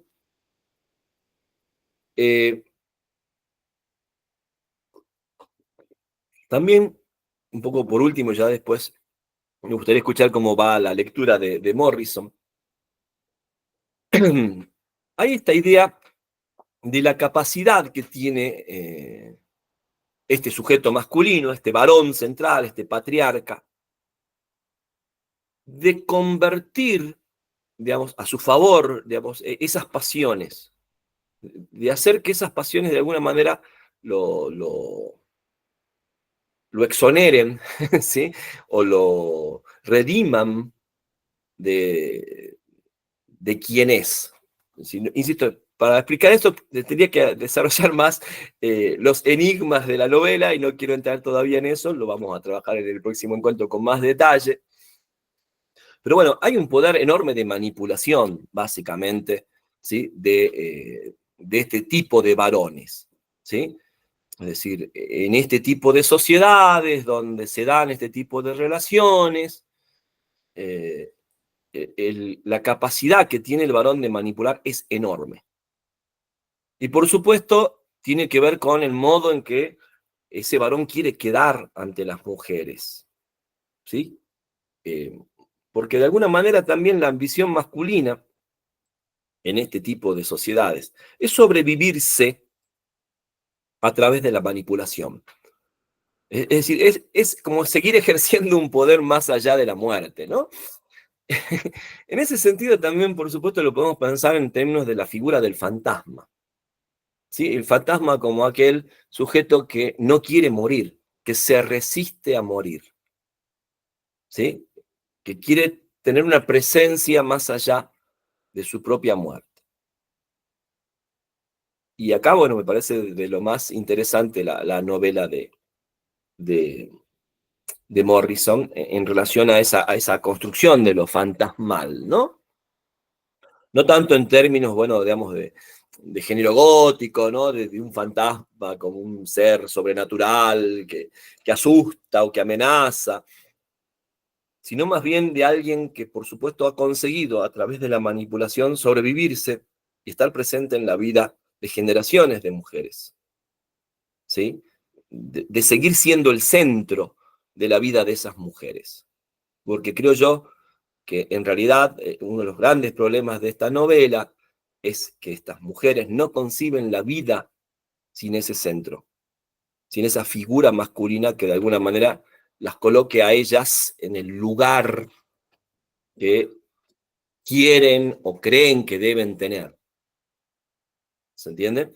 Entonces, en una sociedad donde, por supuesto, insisto, los sujetos femeninos, las mujeres, ¿sí? No pueden construirse independientemente de las figuras masculinas, donde están siendo siempre objeto de manipulaciones por parte de lo masculino para poder construir esa identidad en relación a ese centro masculino, bueno, aparecen las cosas que aparecen en la novela de Morrison, ¿no?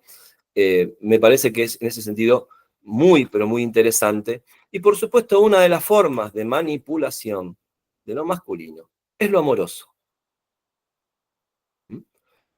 Pensemos desde antiguo, ¿no? Esta idea del varón que le prometía casamiento, matrimonio a la mujer, bien, para desvirgarla, y luego que la desvirgaba, la abandonaba y la mujer quedaba deshonrada. Pensemos, la literatura española está llena de esos ejemplos, ¿no? El teatro español una y otra vez ha vuelto sobre esa temática, incluso es una temática, creo yo, mucho más fuerte en el ámbito latino, no sé si tanto en el ámbito anglosajón, ¿sí? Digamos, insisto, no sé, piensen en La vida es sueño, por ejemplo, de Calderón de la Barca, ¿no? O sea, Rosaura ha sido desvirgada por creo que Astolfo se llamaba el príncipe, ¿sí? Y se disfraza de hombre para ir a vengarse por haber sido deshonrada. Y una venganza muy particular la que quiere Rosaura, ¿sí? Su venganza consiste en hacer lo que se case, ¿sí? Hoy fíjense que no concebiríamos como venganza eso, ¿no es cierto? Es decir, lo que ella quiere, por supuesto también de rato quiere matarlo, ¿sí? Pero más que nada, el modo de vengarse es que se case, que cumpla su promesa de matrimonio, ¿no?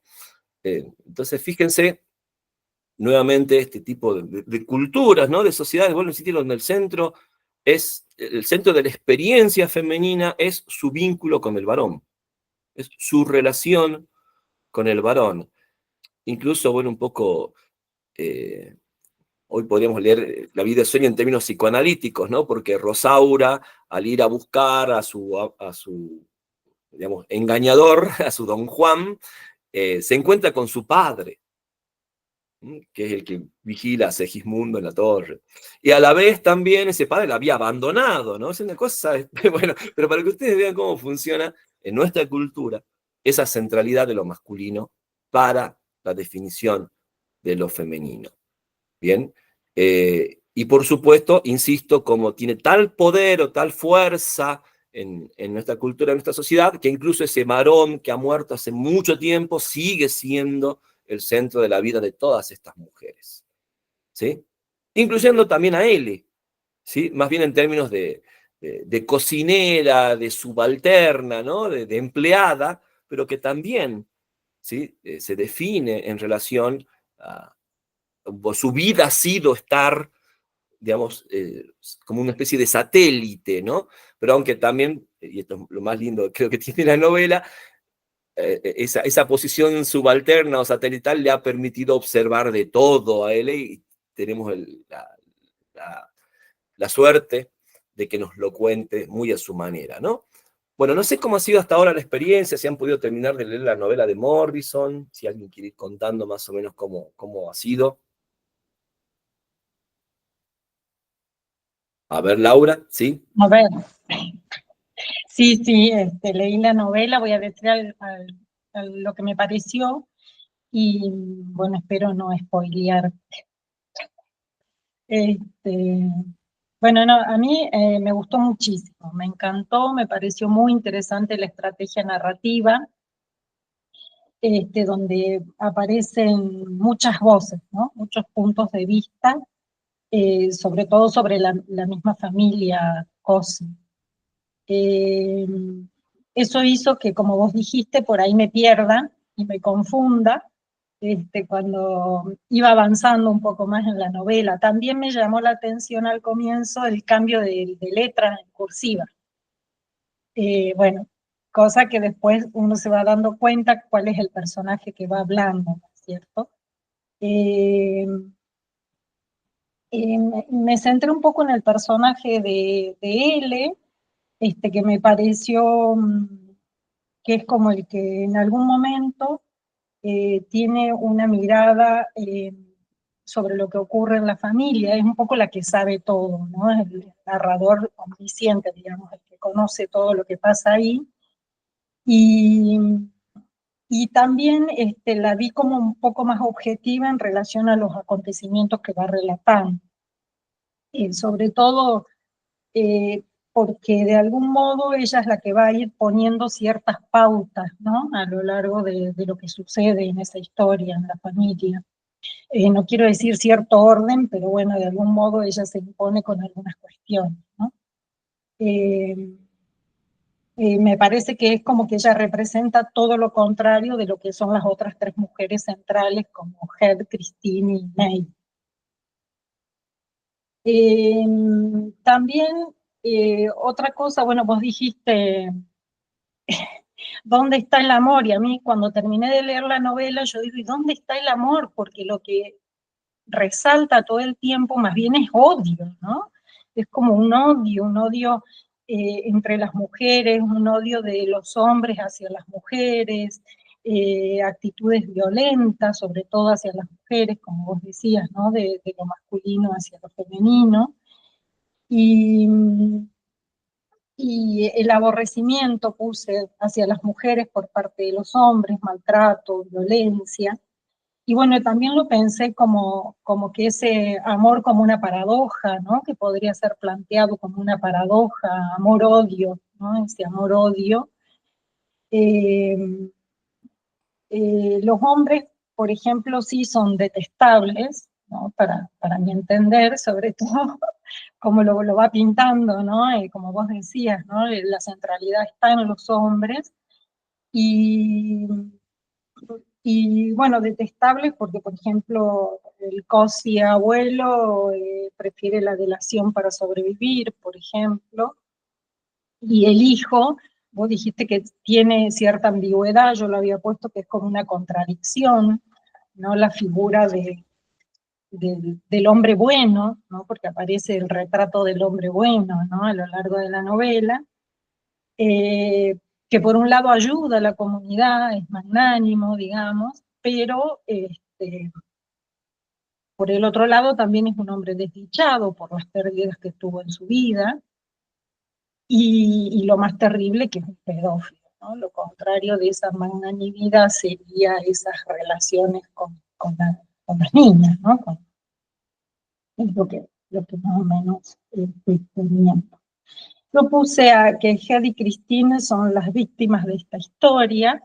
En algún momento él va a decir, culpo a May el odio que sembró en ella, ¿no? Con respecto a Christine. Y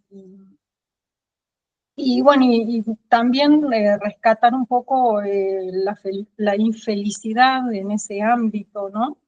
Como que la gente no es feliz, porque más que nada es un mundo violento, sobre todo hacia las mujeres, y pensándolas en términos de minorías negras y minorías pobres también, ¿no?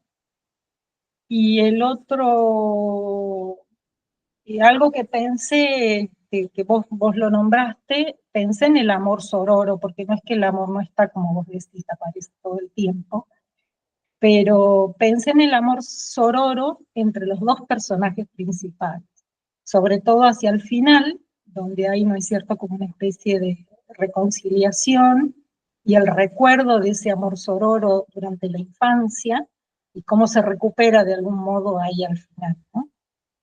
Eso es lo que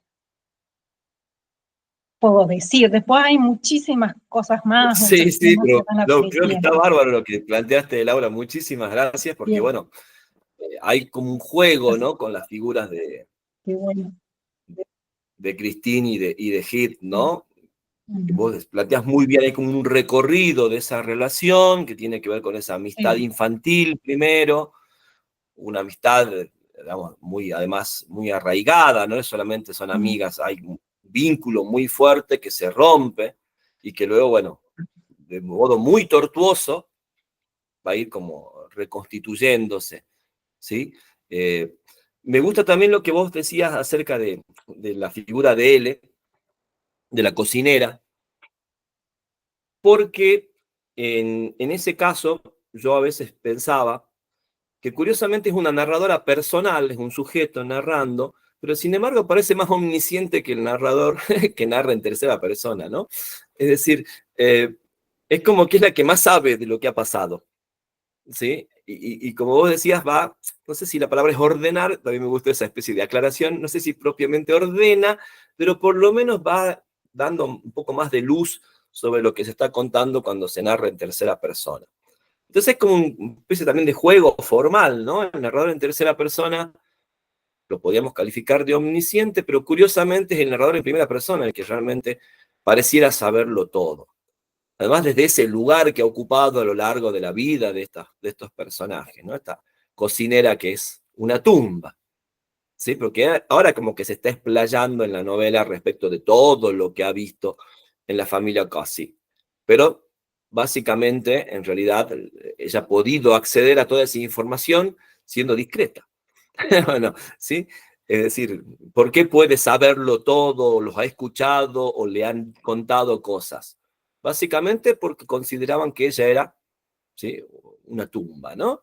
Entonces, bueno, ahora que tiene toda esa información, la puede compartir, por así decirlo, de una manera más también muy, muy simpática, muy llena de anécdotas, llena de comentarios, llena de evaluaciones muy personales de ese lugar, como vos decías, no solamente de mujer negra y de mujer negra pobre, ¿sí? Hay como una especie de triple, ¿no? Digamos, subalternidad en la figura de L, ¿no? Y desde ahí se enuncia quizás un poco la verdad sobre la familia Cassi. ¿Bien? ¿Alguien más quisiera contar algo? agregar algo? Sí, a ver, Alicia. Lo mío es, con respecto a lo que vos comentabas, estoy acordando de Crónica de una muerte anunciada, que después lo ha copiado para tantos títulos, que se da esto del valor sagrado de la virginidad, cuando él descubre, ya todo esto digamos, de origen árabe, él descubre que ella que no es virgen y la devuelve a Juan. Bueno, todos conocemos la anécdota. Bueno, me hizo referencia a eso. Y con respecto a la aceptación de alguna manera de la pedofilia, de la aceptación social, creo que es en El amor en los tiempos de cólera, que hay un señor grande de 60, 61 años, que anda con una chiquita de 11 años. Y como, digamos, él al seducirla, como que ella no siente rechazo, porque de alguna manera, en la forma de encarar esa relación, ella siente placer. Digamos, no es que creo que García Márquez lo justifique, pero de alguna manera está como una aceptación social. Yo tenía mi hermana vivía en Formosa y ella, digamos, una amiga de ella tuvo la experiencia de que su hija fue abusada cuando niña, pero la comunidad, bueno, mi hermana vivía en el interior de la provincia, ¿no? Como que todas las mujeres, digamos, habían pasado de alguna manera por lo mismo y como que no se horrorizaban, ni culpaban, ni querían el castigo de los hombres que habían hecho esto, porque para ellas era algo normal, o por lo menos, no sé si normal, pero cotidiano. Eso. Gracias, Alicia. Bueno, hay una idea de naturalización, ¿no? De ese odio del que habla Laura. Lo vemos también en Heath, ¿no? Porque también, por supuesto, Heath va a hablar de su relación con Bill, y no hay la idea, o Heath no se ve a sí misma como una niña abusada. ¿Bien? Es más, un poco que ella quiere defender su lugar de mujer de Bill, y por lo tanto legítima heredera de él, ¿no? Porque también hay toda una cuestión económica ahí con el testamento de Bill y esas cuestiones que también enfrentan a Christine y a Heath, ¿no? O sea, por supuesto, todas esas prácticas de odio de las que hablaba Laura están naturalizadas en la experiencia de estos sujetos, y aunque, digamos, nos cueste aceptarlo, están dentro de lo que se entiende por amor. ¿Sí? Es decir, el modo en que aman los varones incluye toda esa violencia, ¿sí? Incluye todas esas prácticas de agresión sobre la mujer. ¿Bien? Y la mujer entiende que eso es el amor, o ese tipo de mujer, por supuesto, en ese contexto entiende que eso es el amor. Bien, pensemos esta idea, ¿no? Del amor ligado al sufrimiento, de que la experiencia amorosa necesita sí o sí sacrificios, renuncias, y que por lo general siempre han estado más orientados esos sacrificios, esas renuncias y ese sufrimiento a la experiencia femenina. ¿Sí?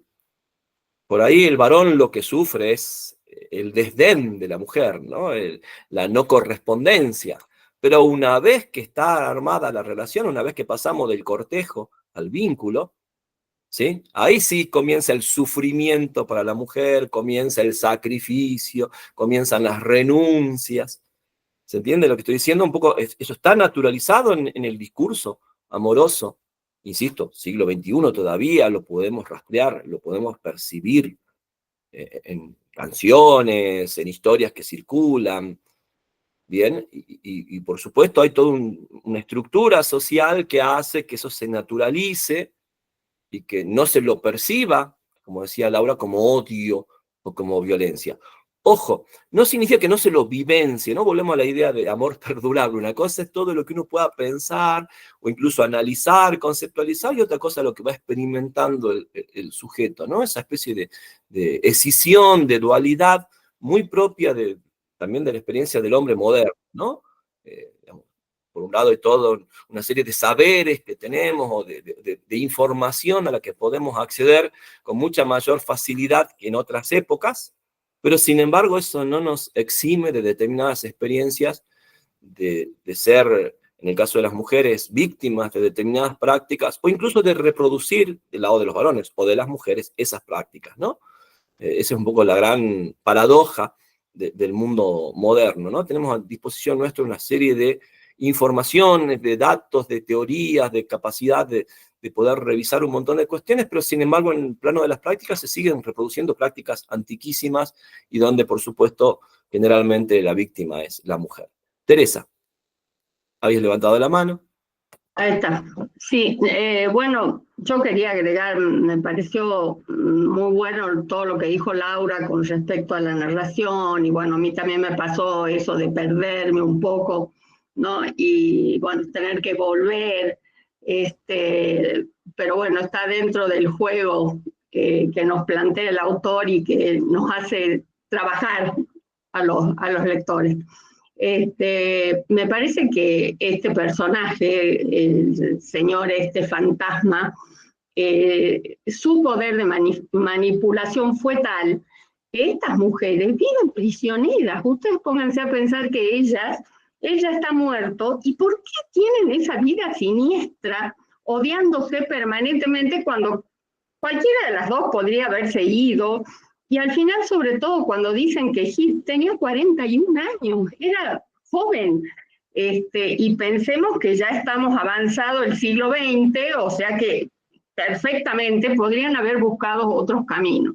Y sin embargo, ellas eligen estar ahí como en ese clima de amor, odio, amor a este ser, que al principio uno dice, ¡ay, wow, qué bárbaro!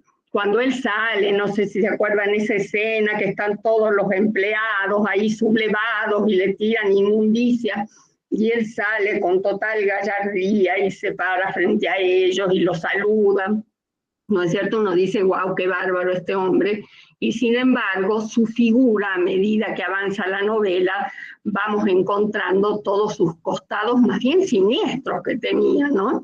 Lo que tiene que ver con la pedofilia, lo que tiene que ver como hasta el juicio de él al final, cuando ella dice que fue perverso con las mujeres, ¿no? Y si uno se pone a analizar, lo fue, porque de una manera que no se nota, muy sutilmente, fue determinando la vida de cada una de ellas. Y con respecto al papel de él, concuerdo todo lo que decían ustedes, y me parece que ella, además, es la única de todos los personajes que no estuvo involucrada sentimentalmente como lo estuvieron las otras. Con respecto a Christine, es una situación muy ambigua, porque al principio uno piensa que fueron dos amantes de él, hasta que uno comprende cómo es son toda la trama de las relaciones. Y bueno, en Christine también había un sentimiento, más allá de que era su abuelo, medio extraño hacia este personaje, ¿no es cierto? Y rivaliza como si fuera un amante, verdaderamente rivaliza con la otra. Y en cambio no, ella estaba como decía Laura, es objetiva, pero creo que justamente eso se daba porque no había un involucramiento personal en lo sentimental, y puede tener la frialdad de analizar la situación desde una mirada más, digamos, objetiva, ¿no? Bueno, me parece una novela que da para muchísimo análisis. Creo que hay hombres que reivindican la condición masculina, como por ejemplo el caso de Sandler, el caso del nieto, cuando no accede a hacer lo que debía hacer a la prostituta y la protege, que son hombres que les aparece un costado noble, ¿no es cierto? Y Sandler, que es el único matrimonio bien avenido que aparece ahí, los consejos que le da el nieto, como para reivindicar un poco la masculinidad.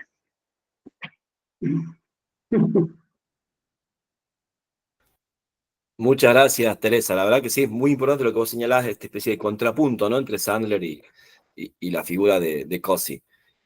Bueno, estamos llegando al final, no sé si alguien más quisiera agregar algo. Como está proyectado, nos vamos a ver dentro de 2 semanas. El próximo texto también es un texto de los que a mí también me gusta muchísimo. Se titula Un verano sin hombres, de Sidi Hasbet. Es una novela breve, también como para ir viendo. Y creo que también es interesante, bueno, esto desde el título, ¿no? Sin hombres. ¿Sí? Y acá donde el hombre ocupa el centro y digamos, lo acapara todo, incluso cuando ya ha muerto, desde el retrato, ¿no? Domina toda la vida de esa familia, de ese universo de mujeres totalmente encerradas.